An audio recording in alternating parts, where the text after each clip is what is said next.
All righty. Good evening, ladies and gentlemen. Welcome to this week's episode of Roundabout Sports, presented by Interstate 70 Sports Media and by Harsh Construction LLC, with over 50 years combined experience in remodeling and landscaping. Call for a free quote today at the number of 618-363-9818. That is 618-363-9818. Now, of course, on the Mind Show, Jeremy Carp. It is a much nicer Wednesday, November 12th. And I say much nicer because yesterday and Monday were absolutely blistering cold weather conditions outside. And as I await the arrival of my amazing friend and co-host, want to let everybody know the usual spiel that we like to do, and that is, of course, that Roundabout Sports can be found on Spotify, iTunes, iHeartRadio, Pocket Casts, Amazon Music, any other streaming platform that you may tune into. Also, of course, be sure to follow us on Facebook, X, and please subscribe to the official Interstate 70 Sports Media YouTube channel. So with all that said, I think I got that regular spiel out of the way. AB, how we doing, my friend? I'm good, man. How are you? I'm doing pretty good. It has been a crazy day for both of us, but we're here. And honestly, I'm glad. There's a lot to talk about. And okay, you are a big college sports I don't even want to say advocate, but just a proponent. You're a big college sports guy, big fan. Yep. You know, we know Yep. about all your shows and everything. So and Yo Hair Garcia, thank you so much for tuning in. Thank you on our and of course, folks, send in your comments and questions as the show goes on. I know it's weird when we have these up on Spotify and stuff. And Ethan Delgado, thank you so much for tuning in. It's not real. We got a lot of great people tuning in on the YouTube channel right now. I love to see it. So thank you all so much. Okay.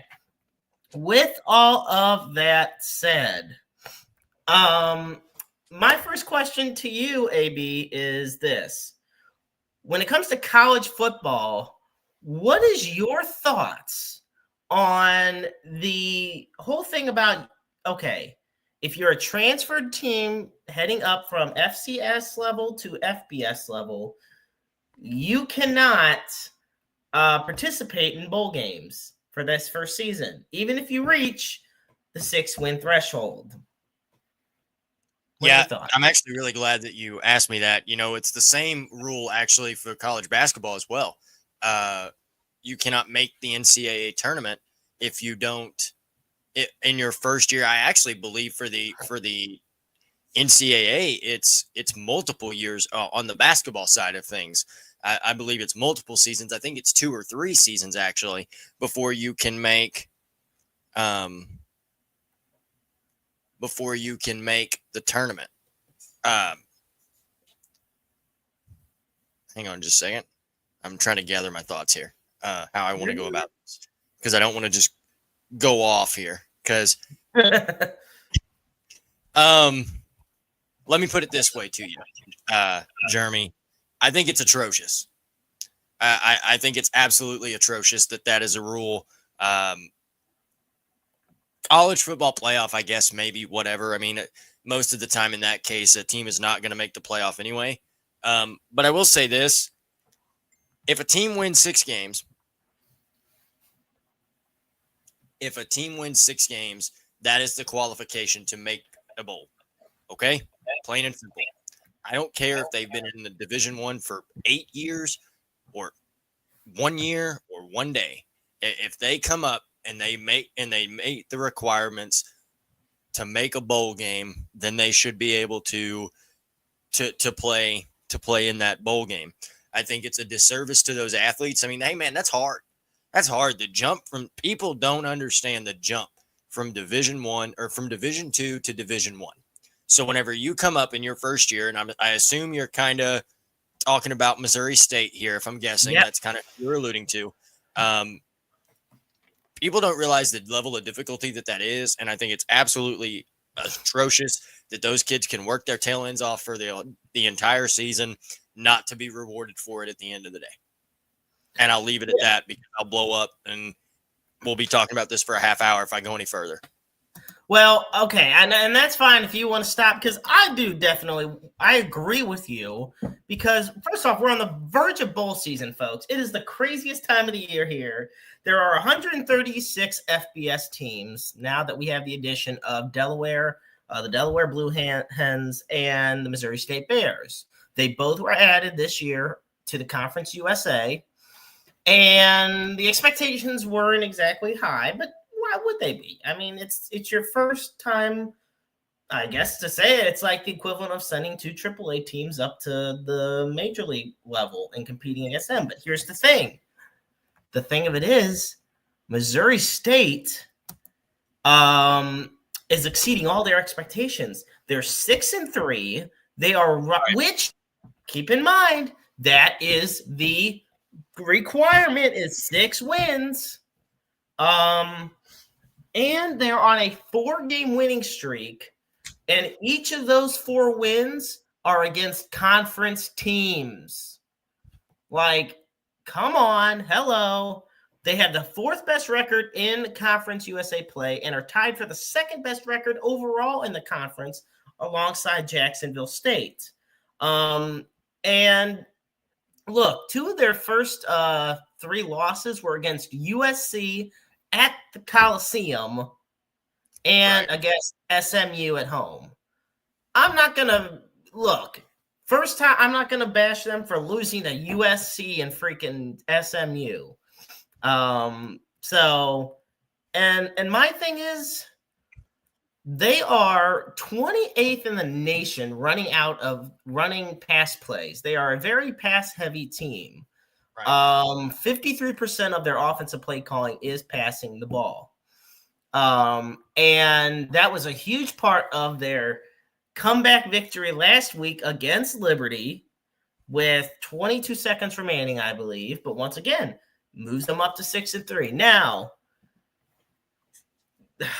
the only way in this circumstance, and Missouri State has made it clear that they are prepared to file a petition with the NCAA to review and hopefully, I guess, eliminate or something to the rule. I don't know what, amend, that's the word, to amend the rule to where, these first team transfers. Like, imagine if Missouri State went undefeated this year. Let's just think about that. Imagine if they went undefeated, won every game, including the one at USC, and they didn't get a bowl game. Right. People would be livid. Now, there is still technically a chance they can play in a bowl game. That is if there are not enough teams that qualify that meet that 6-win threshold. Because, of course, there's 136 teams in the FBS, but there are only 44 total bowl games of which teams can compete for.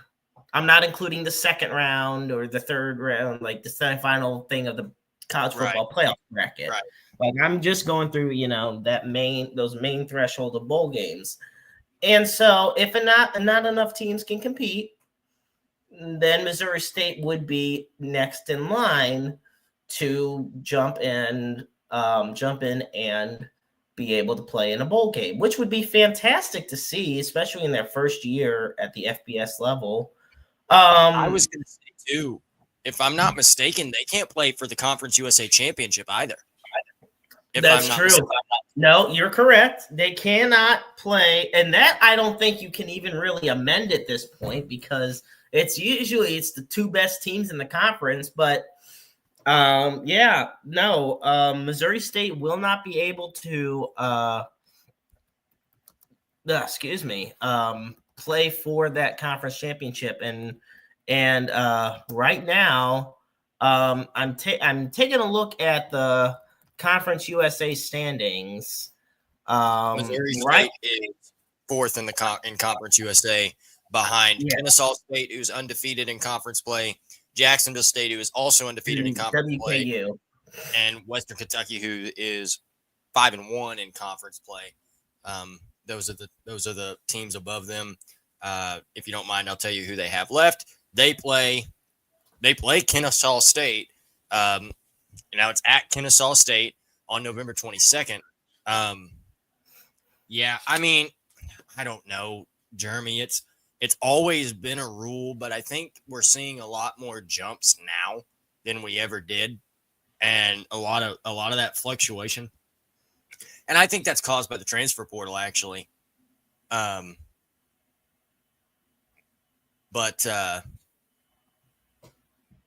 that's just sorry. I read a comment; it caught me off guard.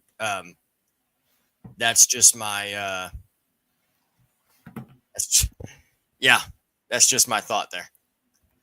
No, absolutely. I am definitely curious about how this rest of the season will play out for Missouri State. Now, moving up a little bit, I guess you could say northwest, if you will, we get to the Mizzou Tigers.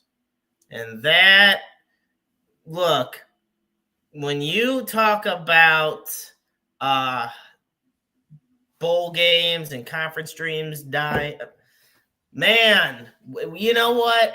We were talking about this how many weeks ago? We've talked about this for maybe the past 2 or 3 weeks about Mizzou and their chances to stay in the college football playoff. Well, if their dreams were dying, last week they were officially killed and buried by losing to Texas A&M. And I'm going to be honest, AB, not only did they lose to Texas A&M, it wasn't even pretty.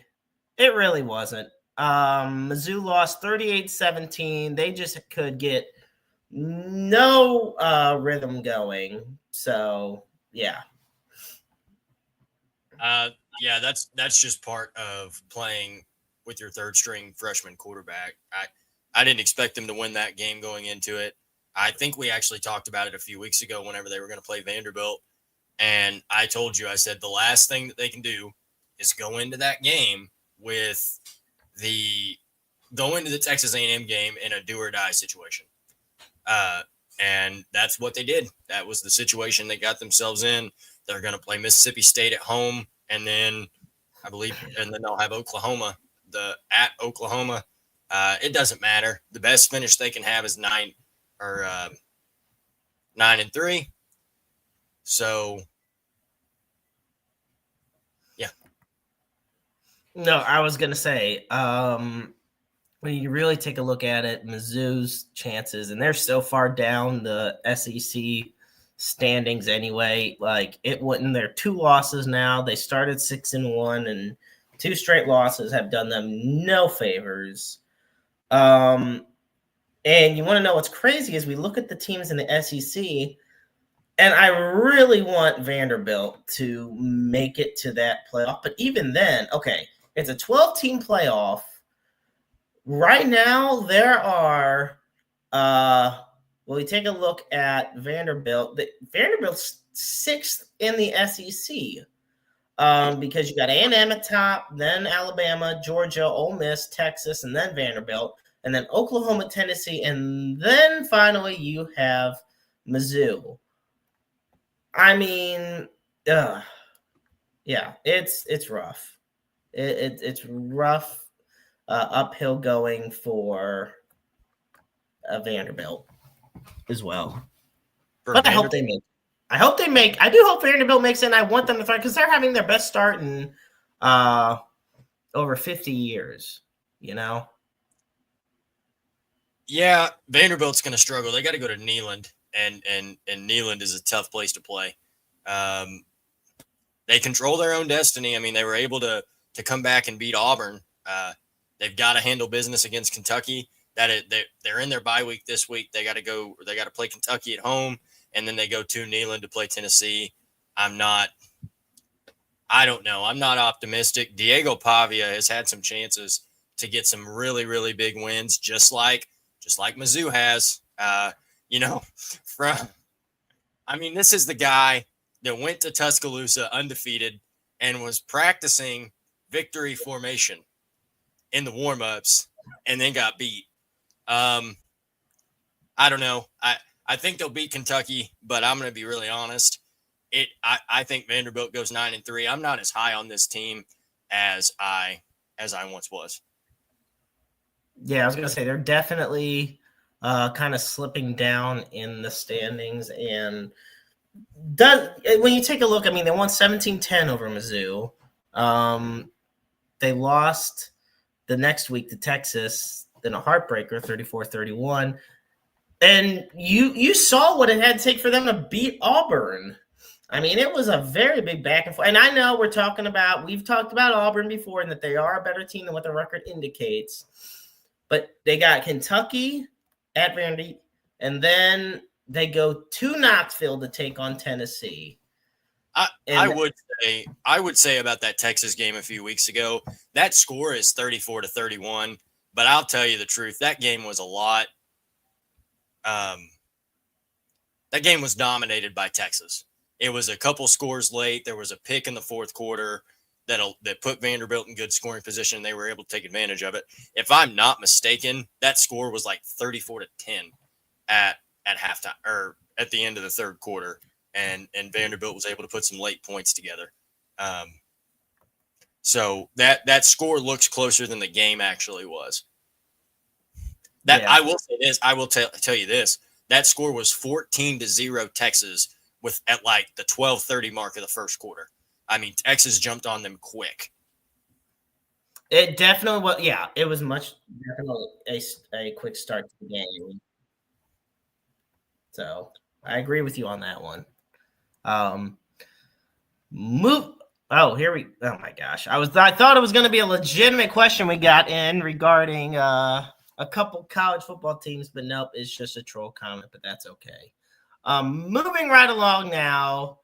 I'm actually going to say we're going to move it up from college football to the NFL because the Kansas City Chiefs had a nice bye week, and now here they are about to face the Denver Broncos in what is a crucial divisional matchup.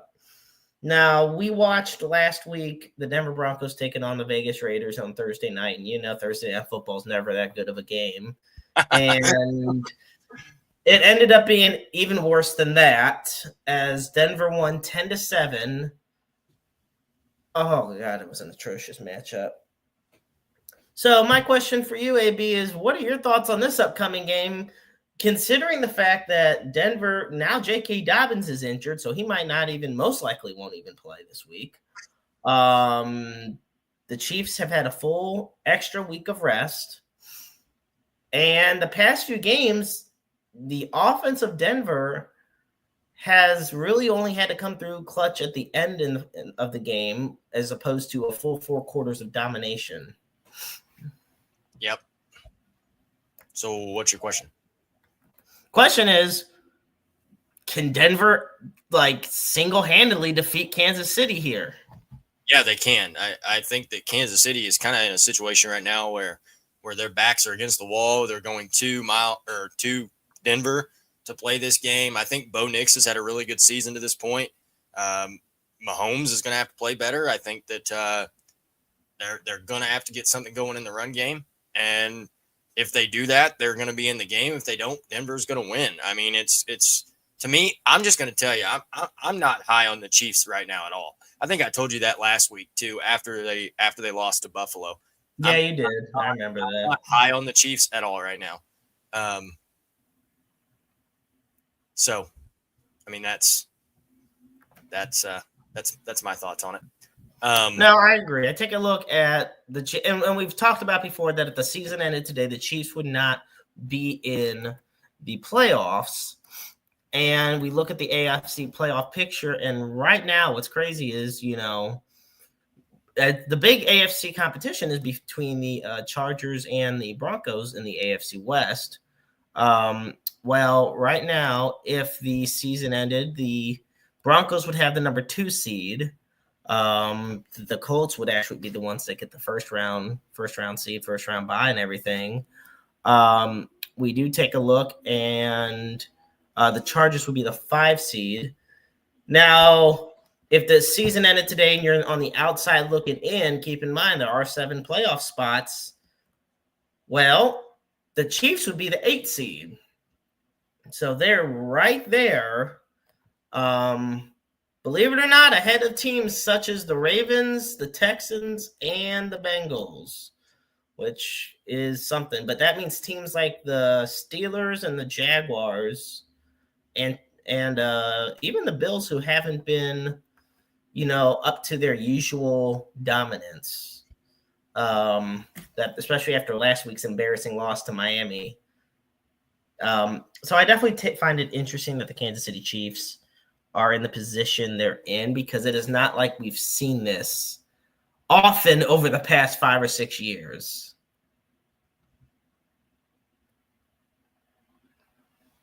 Yeah, sorry.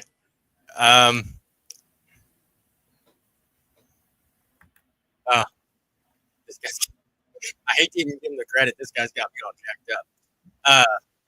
Reading these comments as they're just flooding in. Some of them are actually pretty funny. But I think as far as the playoff picture goes, there's been a lot of teams that should have been good that are not. Baltimore should have been better. Cincinnati should have been better, but Joe Burrow's been hurt. Kansas City should have been better. They had a chance, at the trade deadline to make some moves to put themselves in position to make the playoffs and really assert themselves back as a top tier team in the AFC West. And they have not been able, and they didn't make those moves. So it's hard for me to feel bad for the Kansas City Chiefs right now. And it's hard for me to feel bad for the Kansas City Chiefs right now. I'm going to tell you what, I'm going to make a bold prediction, and I'm going to say that they don't make the postseason. I'm going to say they don't get in, because I don't think I just don't think they're that good. I think Patrick Mahomes is great. Don't get me wrong. Right. But I think Patrick Mahomes is still great, and he's not having a bad season. But I think the Chiefs as a whole, they don't have a run game, and you can't win football with it. Cannot win football games. You cannot win in the NFL, or at any level for that matter, without a run game. And that's why they're going to continue to lose games. I think they're going to lose this Sunday when they go to Denver. I think they're going to lose to the Colts. You want me to name some more losses? Because I'm sure I can find them. Okay. Are they losing to the Cowboys on Thanksgiving? It's in Dallas. I mean, they might. I wouldn't be. I think they're going to lose to the Chargers. Whenever they play on December 14th. So, yeah. Well, I'm going to take a look. We look at the Chiefs' schedule the rest of the way. You got the Broncos this Sunday. After that, you got the Colts. Okay, right there, that's tough. Okay, I'm looking at the Broncos. I do think they beat the Broncos, and I'm going to tell you why. This Broncos team right now is limping into this week. They need the bye week bad, which they have after this game. So I see the Chiefs winning this week. I see them losing to the Colts. I think the offense, I don't think anybody's stopping Jonathan Taylor right now. Right. And I've said it before. I'm going to say it again. He, to me, is the front runner, no pun intended, on being the MVP.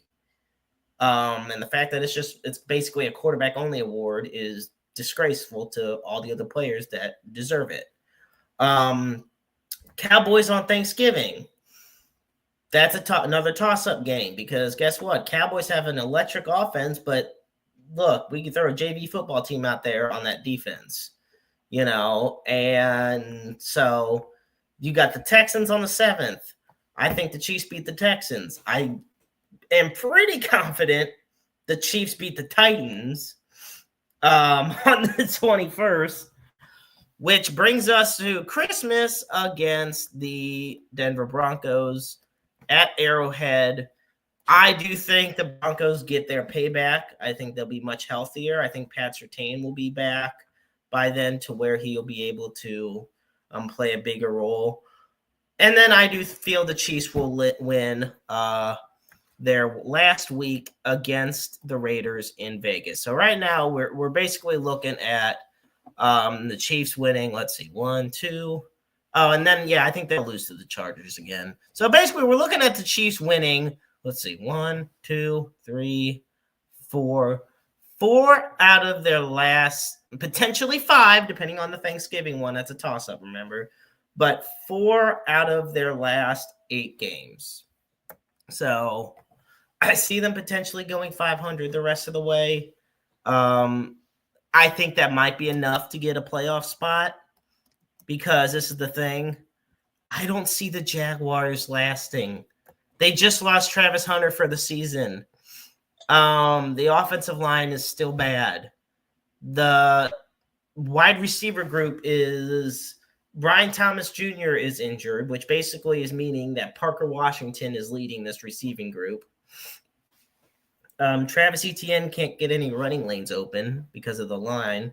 So honestly, I see the Jaguars falling out and the Chiefs getting that last seed, which I think we're going to have an AFC North this year, but in the AFC West, where we have 3 teams make the playoffs from the AFC West. So you think the Chargers, the Broncos, and the Chiefs make the playoffs from the AFC West? Yeah, I think all 3 of them will.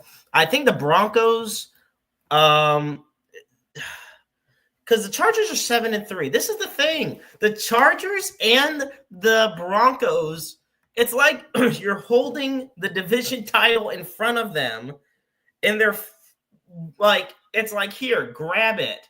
Well, no one's grabbing it. Well, they're going to play on January 4th. So and that it could be up for grabs that night. I think that the only way, but here's the thing. Injuries. Both teams are still being hit with injuries hard. The Chiefs are realistically the healthiest team in that division right now. The Broncos and the Chargers, or at least the Chargers, have the good fortune of beating the Chiefs in week 1 to where they have that tiebreaker already. Broncos, obviously, as we know, still have to face them twice. Broncos barely got that win against the Raiders this past week, and it was atrocious of a game. The thing of it is, this was brought up to me a few days ago, and this ties into the whole thing with the Chiefs. You look at the Denver Broncos, and keep in mind, they're 8-2. It's the second best record in the keep in mind, they're 8-2. Second best record. Yeah. Sorry. Oh, you're good. No, they're 8-2, second best record in the AFC. And we look at who they have faced off against. Okay, so I'm looking at the schedule here. They beat the Titans. They lost to the Colts by 1 point, but they beat the Titans. They beat the Bengals. They beat the Jets. They beat the Giants. They obliterated the Cowboys. They beat the Texans. But all these games, except for the Bengals and the Cowboys, were close games. Even the Raiders, it was a 3-point game. Raiders game, 3 points. Texans game, 3 points. Don't get me started on the comeback of the Giants Broncos game. That basically cost Brian Dable his job. Eagles game, they won by 4. Titans game, they won by 8. I'm not saying they're frauds, but I understand why people have doubts. If they're kind of in this position where the only teams you've beaten outright are the Bengals, who had Jake Browning, mind you, this was before Flacco started, and when you had Cowboys, where the defense was the real star of the show and put the Broncos offense in great field position throughout the game. So I look at where the division is. I don't think the Chiefs are necessarily out of the playoff hunt by any stretch of the means. But I do think that the Broncos and Chargers got a hot enough start to where they should hopefully be able, for their sake, to hold off the the Chiefs. I would agree with that. There is okay. So this guy's been asking a ton of questions, and I will answer one of them. And his question is, who is Jesus to you? Jesus is my Lord and Savior. I'm going to ignore every other thing he said. I feel the need to answer that question. I'm going to answer that question that way. Everything else has been funny. I've laughed. It's caught me off guard. Ha ha ha. But that one question. There you go. That one question I will answer. Jesus is my Lord and Savior. Comment all you want. I think it's hilarious. I'll try to stay focused, but I saw that pop up. He said it was a legitimate question. And so there you go. There's your answer. There's your answer to the one question. All right. Well, with that said, we're going to transition. This is going to be such an awkward. I'm not saying you shouldn't have answered it because I'm glad you did, but it just makes an awkward transition to this because I went from talking the NFL to my favorite segment of the show that we do every week here on Roundabout Sports. For those of you just tuning in, this is episode 153. I'm the Maestro Jeremy Karp alongside my dear friend AB Austin Bradley. And this is now time for our segment that we like to call proudly, how bad do the New York Jets suck? Mm-hmm. Well, this is the problem with that. Normally, I would go on some sort of rant about. I was actually hoping to come into this episode, being able to flex and brag and be happy that the Cleveland Browns beat the Jets. Oh no! And that they would be able to talk about how dominant Quinshon Judkins was, that the offensive line held up, Dylan Gabriel finally was showing some positive signs, and that the defense dominated. Well, I was half right. The defense dominated. The problem is the special teams allowed 2 touchdowns. Dylan Gabriel can't see 5 feet above him. And the Browns lost to the Jets. Which puts me, keep in mind, I'm wearing a jacket with the Browns on it, puts me in an awkward position. So, I'm going to do a little bit of an audible. Because, yes, the New York Jets still suck. But this week, I am going to do something I have never done before on this show. After 153 episodes, I am going to change this to just how bad do the Cleveland Browns suck? And how much do they piss me off? Because I have seen every quarterback. Do we have the logo? Can we show the logo? I will put the logo on. And no, I'm not doing this new bootleg dog logo that people had voted for, I guess. Apparently they voted for. Wasn't even the one. I didn't even vote for that one. But somehow people decided to vote for it, put it up there. Good for them, yada, yada, yada. But, excuse me, while I work on getting the logo up here, the Cleveland Browns, with their loss this past week, fell to 2-7 on the season. If the season ended today, which and part of me wishes it would, they would have the number 4 overall pick in the NFL draft this year. After having originally the number 2 pick this past season, but then drafting at number 5. Here we go. Okay. So, just how bad do the Cleveland Browns suck? Oh, man. Here we go. Well, we take a look at first their offense. Solid guys on the offensive line outside the tackles. Left tackle has been an issue since Joe Thomas left or had to retire. I mean, he got injured back in 2017, retired, whatever you want to say. So that's been an issue.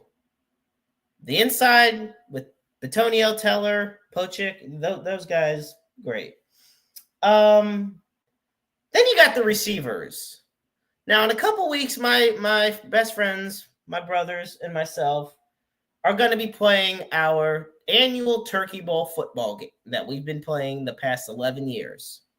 And when I tell you that they will probably catch footballs better than the wide receivers on the Cleveland Browns right now, I am not joking. They are 31st in the league in drops. They have the worst percentage of drops on third and fourth downs. And the fact that they have so many third and fourth downs is telling just how bad the offense is. Now, the biggest thing came when it was a 4th and 1 late in the game. I'm not acting like it was a minute and a half, but it was late enough to where Cleveland was down. It's 4th and 1. Might as well have been 4th and inches. You got Judkins, who is a Rookie of the Year candidate right now. He could have ran the ball right up the middle, would have gotten the first, keep the drive alive. Cleveland might have scored a touchdown to tie it or taken the lead. Now, we're just going to have Dylan Gabriel throw it. And Dylan Gabriel proceeds to hold on to the ball for probably 4 to 5 seconds. And throws it, and it's basically a glorified spike. It gets past the O-line and not close to another receiver or tight end out there. Myles Garrett 2 weeks ago against the Patriots had 5 sacks in one game. Is tied for the lead, and he is one of the favorites to win Defensive Player of the Year. Well, guess what? Cleveland still lost that game by over 20 points. Cleveland is the first team, I think, since in the era of them keeping track of the stat, to where a team threw less than, like 100 passing yards, net passing yards, and them not turning over the ball. The Browns didn't even turn over the ball. Gabriel didn't throw a pick. Nobody fumbled. And they still lost. And every week it's just the same crap from Kevin Stefanski over and over about that they will get better. And I will say this. We have had a troll this whole time commenting. But you know what? I'm going to put this one comment of his on here because it's funny, and at this point, it's true. It is, quote, "As a toilet, I support these Browns." I just want to say something real quick. At its little toilet, if you're on X, I need you to follow me because I need to send you a message. Listen, I need to send you a message and just pay my respects. And a gift basket. Something like that. I mean, if you're still on here and you're on X, you've been entertaining. We're not gonna. He is. Hey, listen. If you want to talk about him for just a second, I got to give. Call me crazy, but he come in here with a goal, and that was to catch me off guard or catch us off guard. And you did a nice job, at least covering up. I couldn't even cover it up. I was 100% caught off guard. He had me laughing. You're talking about. I had to say something about him because, and I'm going to take the logo off now. But I'm still ranting. But I had to put the logo on, or I had to put his comment on there because it's just super accurate. But no, this is the thing. Kevin Stefanski is a 2-time Coach of the Year. He's 5-21 in his last 26 games. Right. It blows my mind. And I'm not going to act like trading Baker Mayfield was the end-all, be-all. Obviously, the Deshaun Watson contract and everything surrounding that was terrible. Just like whichever team ends up signing Justin Tucker will face the same fate. But point being, at this point, man, start Shedeur Sanders. You ain't making the playoffs. You have the Jaguars' first-round pick next year, so hope the Jaguars lose enough to where you'll have 2 top 10 picks, maybe. But put Shedeur in because at this point, I'm annoyed seeing Dylan Gabriel out there. I'm sure he's a nice guy. He seems like he loves football. And I know with 6 years of college experience playing college football, you would think he'd be more prepared to come to the NFL, but no, it's I've gotten annoyed of seeing Cleveland pull the plug on quarterback experiments early. Keep in mind, like I said, the only four. Okay. These are the only quarterbacks I remember consistently playing to an extent. Tim Couch, Derek Anderson, Colt McCoy, and Baker Mayfield. And damn, that is a sad list.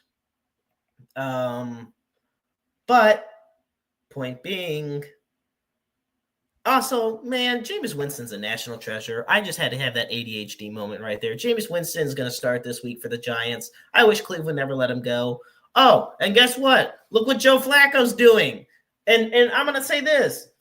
Joe Flacco they may not be winning all these games, but that's because they have the worst defense in the league. But the Bengals are proving what happens when you have competent receivers. It ain't like Cleveland does. You know who's Cleveland's two best receivers are? They're tight ends. Harold Fannin and David Njoku. Those are the two best receivers I would qualify, because Jerry Jeudy is not playing like a wide receiver one right now, and Cedric Tillman's been injured almost all year. And yes, I am at the point where it is like infuriating for me, and I'm trying my best to stay positive. But hot damn, Austin, you know how many losing seasons I have witnessed? Add in the seasons of the St. Louis Rams losing that I witnessed. Even on when I was playing high school football, man, the losing seasons I endured. I have seen a lot of losing in my life. I can only handle so much more. No, I get it. I've been where you are, and I'm not an NFL fan, so I won't tend to be. But I've been exactly where you are with Michigan basketball.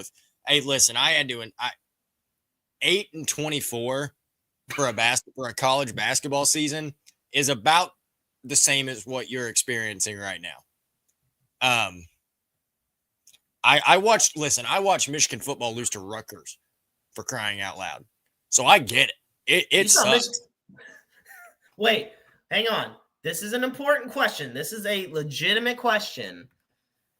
Were you old enough, or were you like a fan when Michigan football lost to Appalachian State?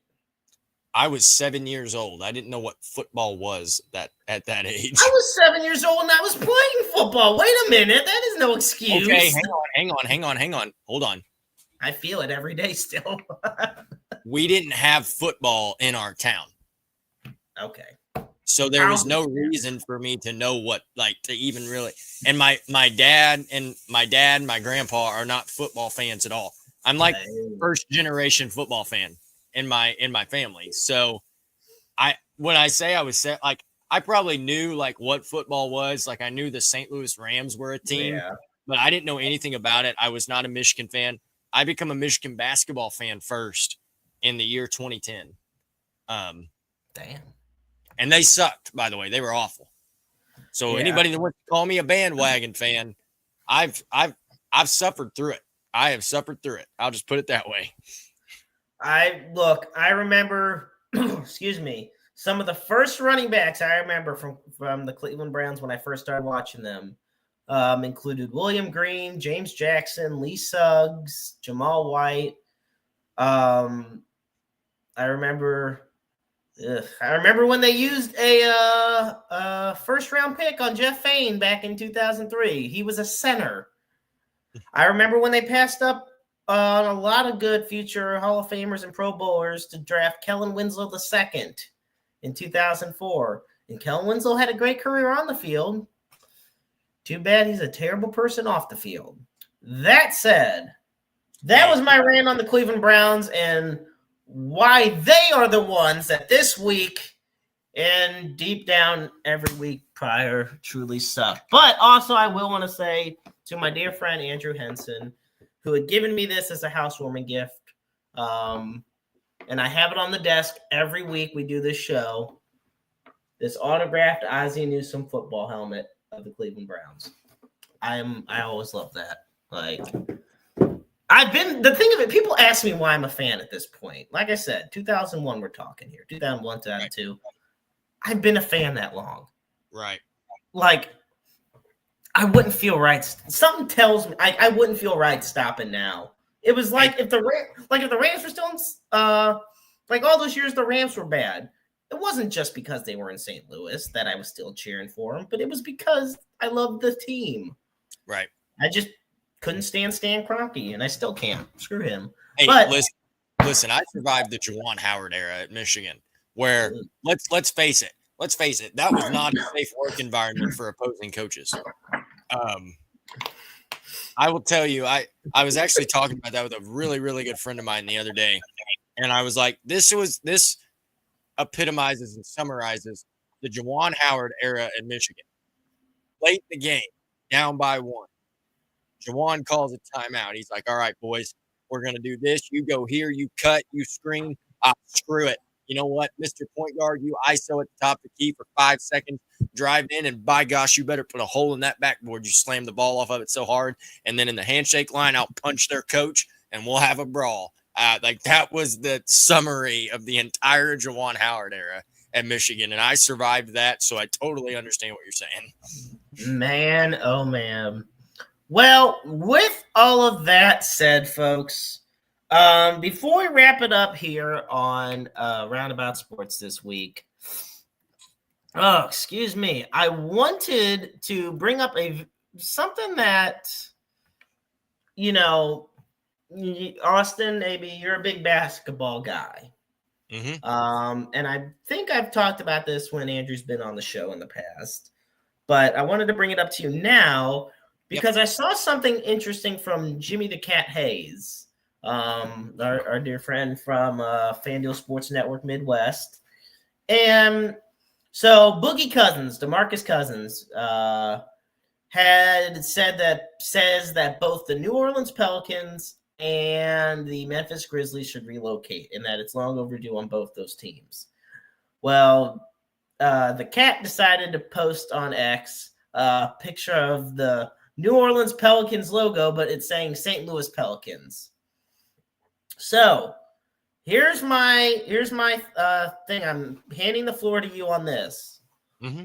What is the likelihood of the NBA returning to St. Louis?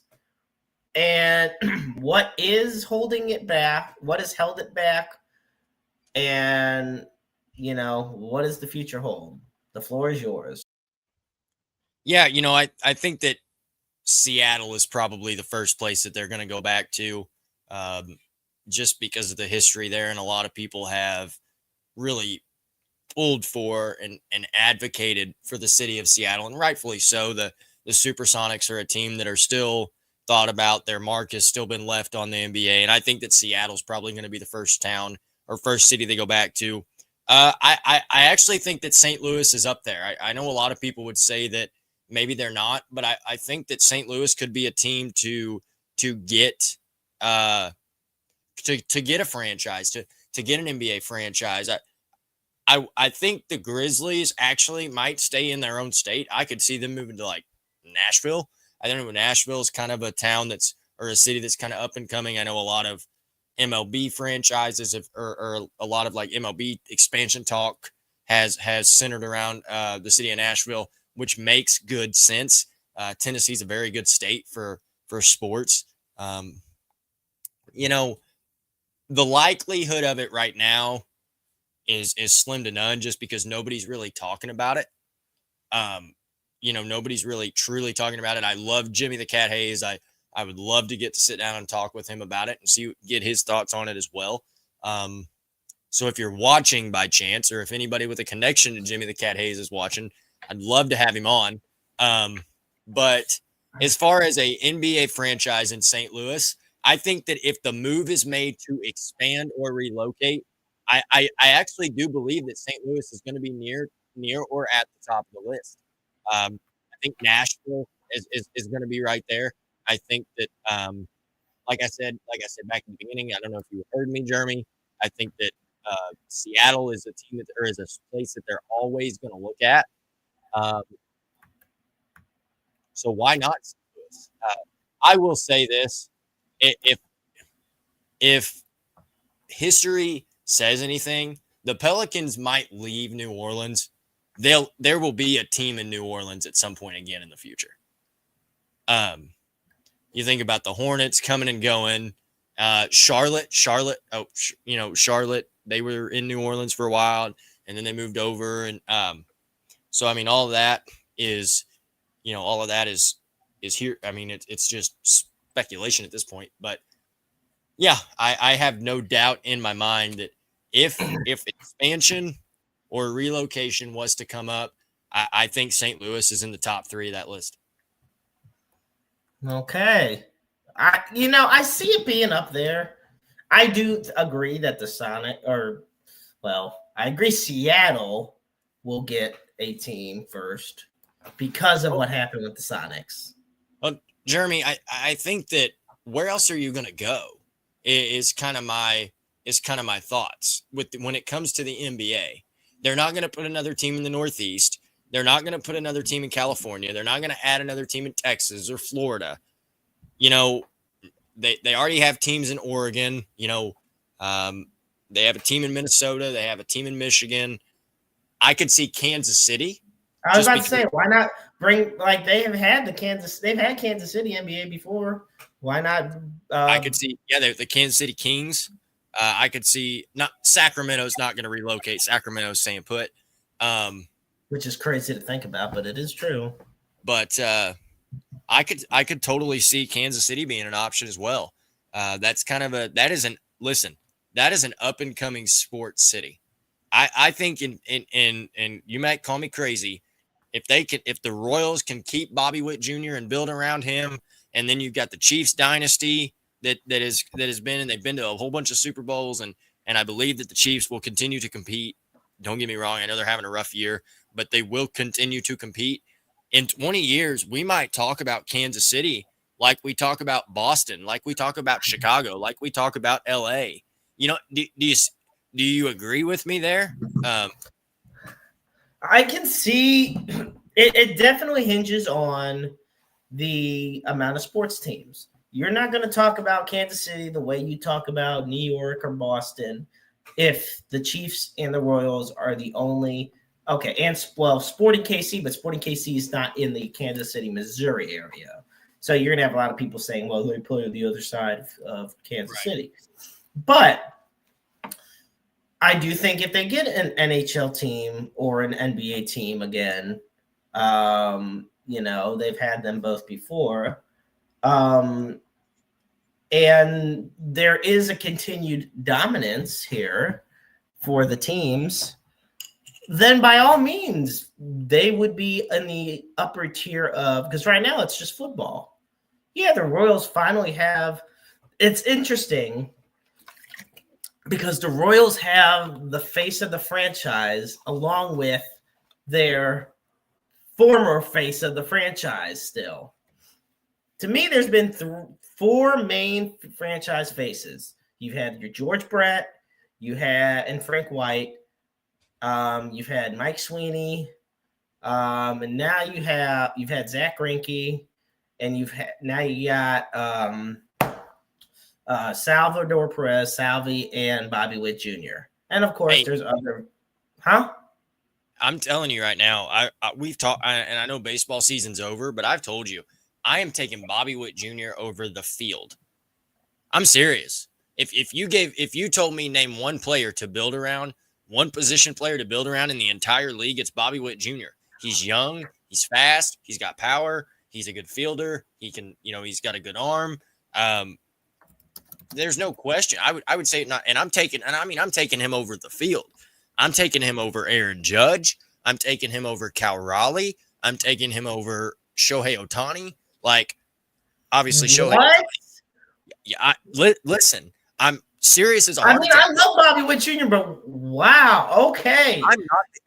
I'm not the only person that said this. I said this to a friend of mine. We went and watched the Kansas City Royals and St. Louis Cardinals. He's a preacher friend of mine. He's a Royals fan. His wife has sung in a bunch of the national anthem in a bunch of Royals games.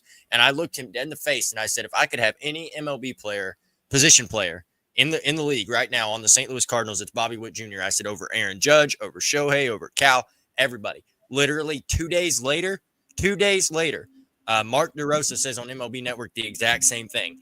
And I sent him a clip because his reaction was the same as yours. He was like, "You are insane. That is the dumbest thing I've ever heard." And I sent him the video. I sent him a link to it, and he was like, "Huh?" And I was like, "I wonder who said that before."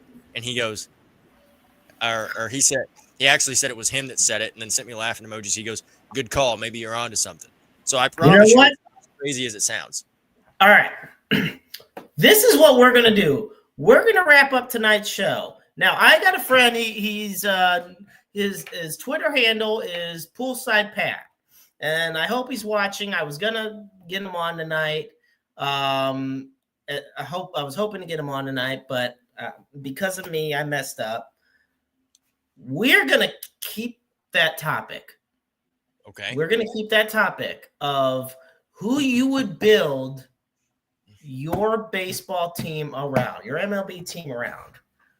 And we're going to put it to the whole test. I'm going to reach out to Pat. We're going to do this. And it may not even be Roundabout Sports next Wednesday night, folks. It might be within a couple days or so. We're going to get something and we're going to dedicate to this. So stay tuned because AB and the Maestro and hopefully Poolside Pat, we're going to talk about which one player you would build your franchise around and why. In MLB, of course. Okay. So with all that said, we're going to wrap up this week on Roundabout Sports. Roundabout Sports can be found on Spotify, iTunes, iHeartRadio, Amazon Music, Pocket Cast, and any and all streaming platforms out there. Be sure to follow us on Facebook, X, and the I-70 Sports Media YouTube channel. Also want to thank our proud sponsor, that being Harsh Construction, LLC, with over 50 combined years experience in construction and home remodeling needs. Be sure to call for a free quote today at 618-363-9818. That is 618-363-9818. As always, we always end the show by putting up the NAMI helpline. And for that, you dial 1-800-950-NAMI. That is 1-800-950-NAMI. The National Alliance on Mental Illness is the nation's largest grassroots organization for people affected by mental illness, and the great place to get mental health support, education, and advocacy on regarding mental health issues. Also, we put up the Suicide and Crisis Lifeline, and for that, you dial 988. The line is open 24/7, 366 on leap years. Of course, last week, Marshawn Nealon, the rookie defensive end on the Dallas Cowboys, sadly took his life at the age of 24. And I think it has led to an even more big outpouring of awareness of this lifeline and mental health awareness in general. Understand that you're never alone out there. There is always somebody out there who loves you, who cares about you, who wants nothing but the best for you. We all go through trials and tribulations and struggles, but you are never alone. And you shouldn't have to have your struggles faced alone. You were just a phone call, text message, an appointment, anything away from what could be that life-saving moment for you. And you could be the listening ears or watchful eyes for somebody else in need as well. So once again, I want to thank my dear friend AB for being right alongside me in this. I want to thank everybody for tuning in. And until next week, I'm the Master Jeremy Karp. He's AB Austin Bradley. And remember, life is a book full of empty pages just waiting to be written in. Make your lives worth reading. Good night, everybody. And we'll catch you next time.